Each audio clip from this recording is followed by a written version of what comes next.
আজকে দুপুরের খাওয়া দাওয়ার আয়োজনটা কিন্তু দুর্দান্ত ছিল। এরকম ফ্রাইড রাইস ছিল আর মাটন কষা। আর আজকের মাটন কষাটা কিন্তু আমরা প্রেশার কুকারে করেছিলাম। প্রেশার কুকারে মাটন কষা করলে কি হয়, তাতে একটু মশলাটা কম লাগে, বিকজ মাটন নিজেই একটা হেভি জিনিস। তাতে যদি আরও বেশি মশলা পড়ে তখন আরও বেশি রিচ হয়ে যায়। তো প্রেশার কুকারে কিন্তু অল্প মশলায় করাই যায়। আর আজকের খাওয়া দাওয়াটা অন্য দিনের থেকে একটু স্পেশাল, বিকজ আজকে ঠিক করেছিলাম আমরা এরকম সুন্দর কলা পাতায় খাবো। কলা পাতায় খেলে না সেই পুরোনো দিনগুলোর কথা মনে পড়ে। আগে কি সুন্দর ছোটোবেলায় কলা পাতা কেটে সেগুলোকে ভালো করে মুছিয়ে শুকিয়ে রাখতাম, দুপুরবেলা খাবো।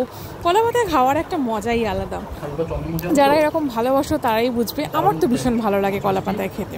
তো চলো খাওয়া যাক, আর তোমাদের সঙ্গে শেয়ার করি যে কেমন করেছিলাম। রান্নাবান্না তো আজকে আমরা দুজনে মিলেমিশেই করেছি।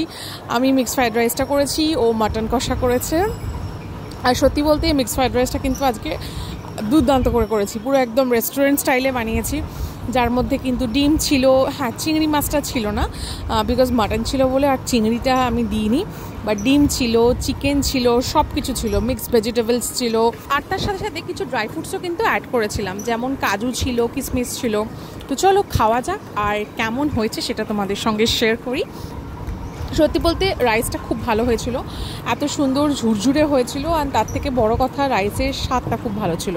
আমি ভাবছিলাম যে কেমন হবে, নুন ঝাল, বাট সব কিছু একদম পারফেক্ট ছিল, পুরো দোকানের মতন লাগছিল। সব থেকে মেন কথা, আমি যখন ফ্রাইড রাইসটা করেছিলাম না, তার মধ্যে সামান্য একটু সয়া সস দিয়ে দিয়েছিলাম। ফলে যে ফ্রাইড রাইসের যে দোকানে করলে যে ফ্লেভারটা আসে না, চরম লাগছিল, চরম। আর মাটন কষার সঙ্গে ফ্রাইড রাইস খাওয়ার তো মজাই আলাদা। সাদা ভাতেও মাটন ভালো লাগে, কিন্তু ফ্রাইড রাইস মাটন কষা বেশ ভালো লাগে। মানে পুরো মনেই হয় না যে বাড়িতে খাচ্ছি, এটা বাইরের রেস্টুরেন্টস একটা ভাইবস আসে। আর সত্যি বলতে মাটনটাও কিন্তু দারুণ হয়েছিল। মানে মাটনটার মধ্যে রসুনটা একটু বেশি দিয়েছিলাম, কারণ মাটনের একটা মিটের একটা যে স্মেলটা থাকে, আমি সেই স্মেলটা একদম নিতে পারি না। তার জন্য রসুনটা দিই, যাতে ওই মানে মাটনের যে স্মেলটা যাতে সেটা না আসে। আর তাছাড়া খুব সামান্য, একদম খুব অল্প তেল দিয়ে, আর মশলা তো কিছু দেওয়াই হয়নি, নর্মাল হলুদ, নুন, আর যেমন আদা জিরে গুঁড়ো, ব্যাস, সরি জিরে ধনে গুঁড়ো, দ্যাটস ইট। মাটনটাও কিন্তু ব্যাপক স্বাদ হয়েছিল। আজকের খাওয়া দাওয়াটা কিন্তু পুরো জমে গেছিলো। আর তোমরাও কিন্তু অবশ্যই জানাবে তোমাদের কার কার এরকম কলা পাতায় খেতে ভালো লাগে।